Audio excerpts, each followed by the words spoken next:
Are you ready to be financially truthful, honest, and transparent to your spouse? This is very, very necessary. You do not want to go into marriage with debts you have incurred as a single person, and you do not have intentions of telling your spouse, or you want to go into marriage with the mindset of keeping money away or keeping huge financial transactions away from your spouse. I know we have been taught as women to keep something for ourselves in case the marriage goes bad. I know we have been taught to do what we call apricot. It has been normalized. It is something that is normal. It is something they even teach girls. Someone was telling me that somebody told her that it is okay, that it's not wrong, so long as maybe you go to the market, you get what you need to get, and you have something for yourself.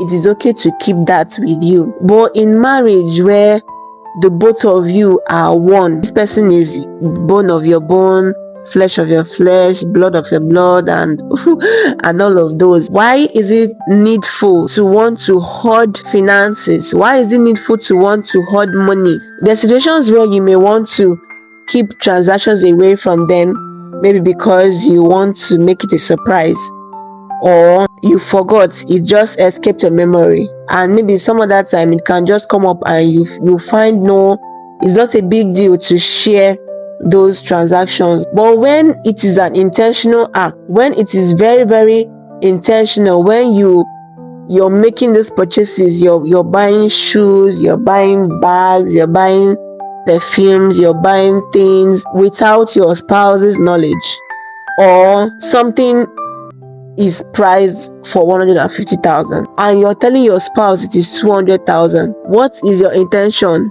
for the extra 50,000 naira on top? If your intention is to, maybe that's your way of getting money from your spouse, it's cheating. That is what we call financial infidelity. If you do not want to go into marriage with that mentality, if you do not want to be a cheat, you would need to be financially truthful, be financially honest, and be financially transparent. It's very, very understandable that most people that do what they do today in marriages when it comes to finance is because of the kind of person they got married to. Maybe they have discovered that either the spouse is stingy, or the spouse actually does secret financial transactions. People make people change actually. Someone may be very truthful, someone may be very transparent, someone may be very honest when it comes to financial dealings.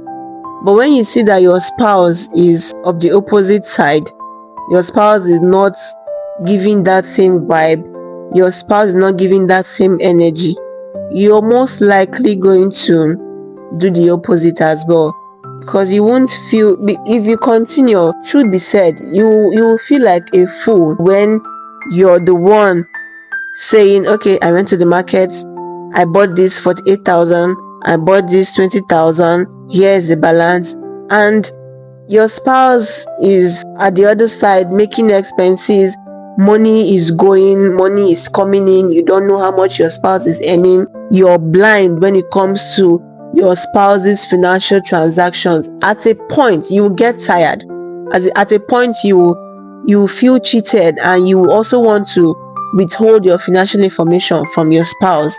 It's very understandable. Most people who do what they do currently, it is because of the kind of person they got married to. This is also the major reason why, before you get married to, you and your spouse, your soon-to-be partner, should discuss, be very transparent. Can two work together except they be agreed? No.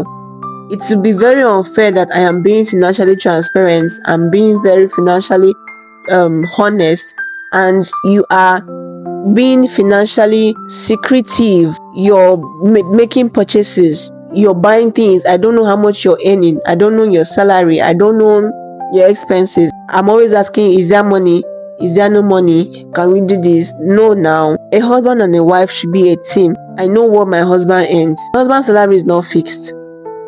His salary is not something that I can say, okay, is 100,000 every month. His salary is based on percentage, kind of. So even at that, if the next month's salary is going to change, I know. if next month on is going to be the same thing, I know. So both of you just need to share that vibe, give that same energy. I'm being truthful, you're being truthful.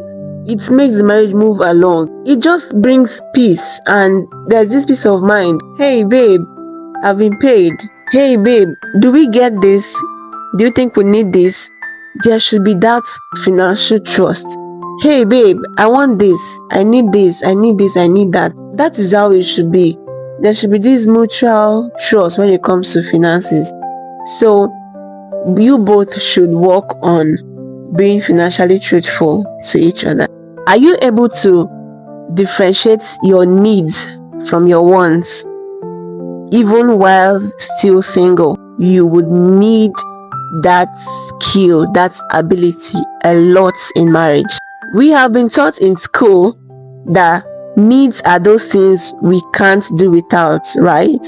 And wants are those things we can do without them. Maybe those are the things you can just get out of maybe extra cash, something that you just want to add to luxury or add to your life. But do you know that a need for me or a need for my family may be a want for the next family, and a need for the next family maybe my wants may not be something I don't care about. So if you're not able to differentiate your needs from your wants, you may find that you will spend more money on your wants, and then when it's time to spend on your needs, you become insufficient, or you lack funds for your needs. Also, within your needs, there are needs that are more needful than some needs, and that is where prioritization comes in. You're able to differentiate your needs from your wants. You will also need to prioritize your needs. You also need to know what is more necessary. There are times in a marriage where you need to prioritize your needs. There are times you can have, even billionaires have need. Billionaires have need. Billionaires or millionaires or trillionaires, we all have needs. So that's why I said what is a need to me might be a want to somebody else. What is a need to someone who is a billionaire maybe a want to me, or maybe something that I don't even send, or maybe something that I cannot even afford. I can't afford it, so it is not even a need, it is not even a want. Do you get? You should be able to differentiate your needs from your wants and prioritize your need. Are you ready to place the needs of others above yours? This may be quite difficult, right? When you're single, you tend to be more selfish. Yes, when you go to the mall, you're getting things for yourself. You're thinking about yourself. I need a shoe, I need a bag, I need this, I need that. Maybe little times you bring in your family, or you bring in your sister. Oh, my sister said she needs this. Oh, my mom needs this. But it is mostly about you as a single person. But when it comes to marriage, you need to place the needs of your spouse or your children above yours. This way, you are being responsible. This way, you know that you have people to care for. As a man, you have your wife under you. You have your children under you. As a woman, you have your children under you and your husband as well. That's why most times it is seen that, okay, for the Igbo culture, they say, how you know a man who, how do they put it? How you know a man who is wealthy, or a good man, a man who, I think, who takes care of his family or so, is in the wife and the children.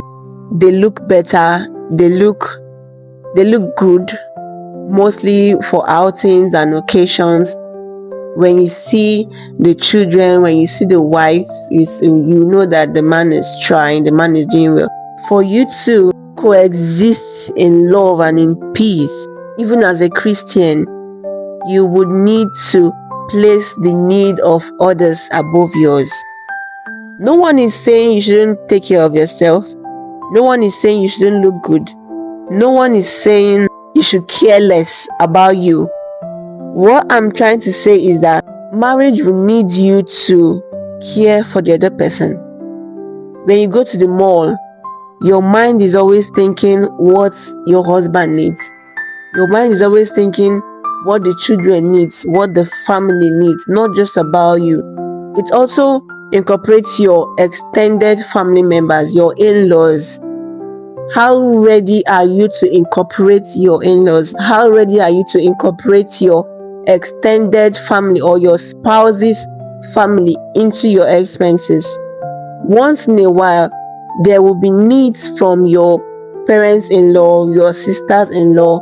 Needs will definitely arise. How ready are you to understand when your husband has to send money to his parents, or when your wife needs to send money to the parents, or when they request for financial assistance? Would you still want to make it mandatory that it has to be my family, my family, my family, and then you neglect this other arm of your family, or you neglect this other extended family members? You will need to place the needs of others above yourself. You need, as a man, you need to place the needs of your wife, of your children, of your in-laws, of your parents above yourself. As a woman, same goes to you. You need to think about your husband's needs. You need to look at his wardrobe. He's running short of items. You just get them for him. So you would need this as well.